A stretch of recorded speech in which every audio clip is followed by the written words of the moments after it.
एक बार जरूर पढ़ें। 1 मिनट लगेगा, आपकी जिंदगी में बड़ा परिवर्तन न आ जाए तो कहना। एक शख्स गाड़ी से उतरा और बड़ी तेजी से एयरपोर्ट में घुसा। जहाज उड़ने के लिए तैयार था। उसे किसी कॉन्फ्रेंस में पहुंचना था जो खास उसी के लिए आयोजित की जा रही थी। वह अपनी सीट पर बैठा और जहाज उड़ गया।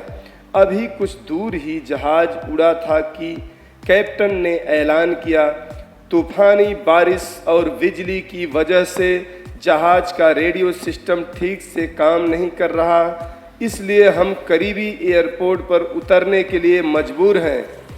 जहाज उतरा।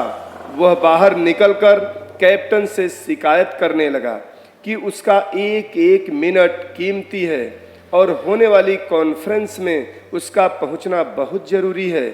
पास खड़े दूसरे मुसाफिर ने उसे पहचान लिया और बोला, डॉक्टर पटनायक, आप जहां पहुंचना चाहते हैं, टैक्सी द्वारा यहां से केवल 3 घंटे में पहुंच सकते हैं। उसने शुक्रिया अदा किया और टैक्सी लेकर निकल पड़ा।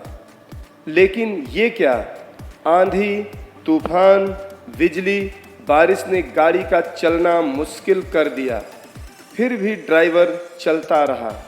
अचानक ड्राइवर को एहसास हुआ कि वह रास्ता भटक चुका है।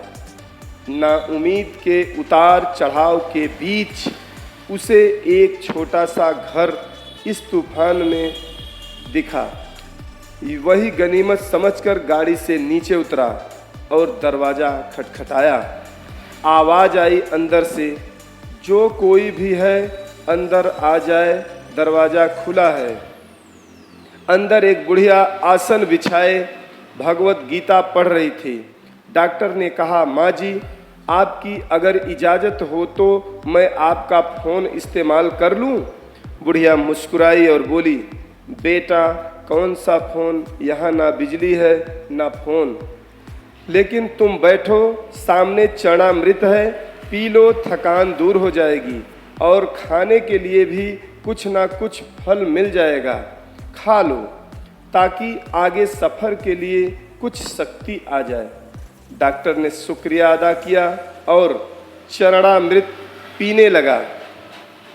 बुढ़िया अपने पाठ में खोई थी कि उसके पास उसकी नज़र पड़ी।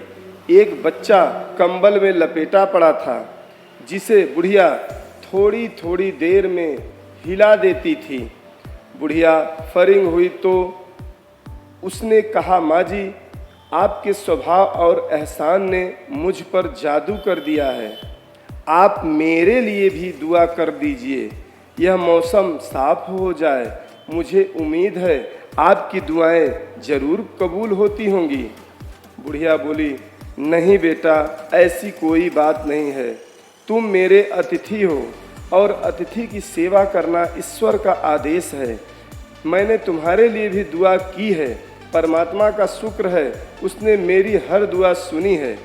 बस एक दुआ और मैं उससे मांग रही हूँ, शायद जब वह चाहेगा उसे भी कबूल कर लेगा। कौन सी दुआ? डॉक्टर बोला। बुढ़िया बोली, ये जो 2 साल का बच्चा तुम्हारे सामने अधमरा पड़ा है, मेरा पोता है। ना इसकी माँ जिंदा है ना ही बाप। इस बुढ़ापे में इसकी जिम्मेदारी मुझ पर है। डॉक्टर कहते हैं इसे कोई खतरनाक रोग है जिसका वो इलाज नहीं कर सकते। कहते हैं एक ही नामवर डॉक्टर है। क्या नाम बताया था उसका? हाँ, डॉक्टर पटनायक। वह इसका ऑपरेशन कर सकता है। लेकिन मैं बुढ़िया कहाँ तक उस डॉक्टर तक पहुँच सकती हूँ? लेकिन जाऊँ भी तो पता नहीं वह देखने पर राजी भी हो या नहीं।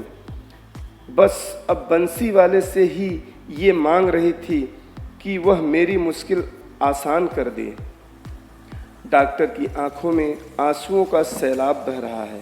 वह भर्राई हुई आवाज़ से बोला, माँ, आपकी दुआ ने हवाई जहाज़ को नीचे उतार लिया, आसमान पर बिजलियाँ कौंधवा दी, मुझे रास्ता भुलवा दिया ताकि मैं यहाँ तक खींचा चला आऊँ।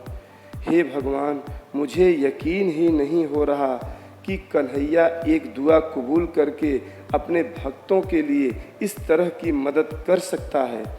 दोस्तों, वह सर्वशक्तिमान है। परमात्मा के बंदों, उससे लव लगा कर तो देखो। जहाँ जाकर इंसान बेबस हो जाता है, वहीं से उसकी परम कृपा शुरू होती है। यह आप सबसे अधिक लोगों को भेजे।